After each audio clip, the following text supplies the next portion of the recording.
బుద్ధి జ్ఞానం కూడా దయచేయండి సార్. వినాలని శ్రద్ధగా వినడానికి కూడా సహాయం దయచేయండి సార్. ఎటువంటి విషయం చెప్పకుండా కూడా సహాయం దయచేయండి సార్.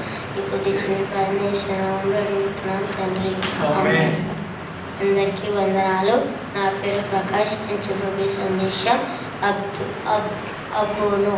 అయితే పీరాతోనీయుడైన హెల్లీలు కుమారులకు ఈ హబ్బును ఇజ్రాయెల్ వాళ్ళకి న్యాయాధిపతిగా ఉన్నాడు. అయితే ఇతను 8 సంవత్సరాలు ఇజ్రాయెల్ వాళ్ళకి న్యాయాధిపతిగా ఉన్నాడు. ఇతనికి 40 మంది కుమారులు, 30 మంది మన్మలు.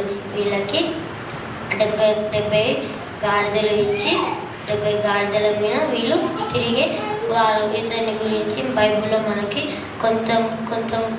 కొంచెమే కనిపిస్తుంది. ఇతను చనిపోయినాక ఇతనిని పీరాతోనీయులు ఇతనిని పాతి పెడతారు. ఇతను 8 years ఇజ్రాయెల్ వాళ్ళకి న్యాయాధిపతిగా ఉంటాడు. దీని రెఫరెన్స్ న్యాయాధిపతులు 12వ అధ్యాయం 13వ వచనం నుండి 15వ వచనం వరకు ఉంటుంది. Thank you.